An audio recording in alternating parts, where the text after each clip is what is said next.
Pemirsa kewentenan kasus cegut asu ring Kabupaten Karangasem keuningin kantos penyatusan kasus selami petang bulan ungkuran. Saking wilangan inucap dasan kasus keuningin positif rabies.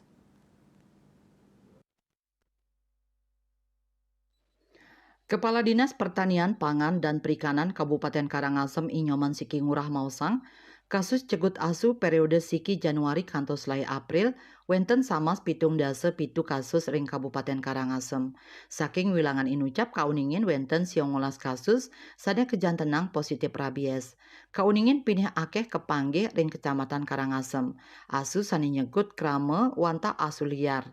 Siki ngurang wedarang ring sajroning panglalah kasus cegut asu rabies, pai ketandani sampun incapang pemargin vaksinasi. Turmaning nyobiahang majeng kramani mangde side maksin asu utawi ubuh-ubuhan ipun mawinan panglimbak kasus kekantenang ageng ring Karangasem. Kantos mangkin pemargin vaksinasi sampun memargi ring 24 talian ukud utawi 30% saking wilangan populasi asu ring Karangasem sane wenten ulung dase talian ukud. Wilangan inucap 5 ukud sampun maeliminasi. Kewentenan stok vaksin sane kantun wenten kantos mangkin langkungan 6 talian dosis. Eka Parananda Bali Pos Nguningayang.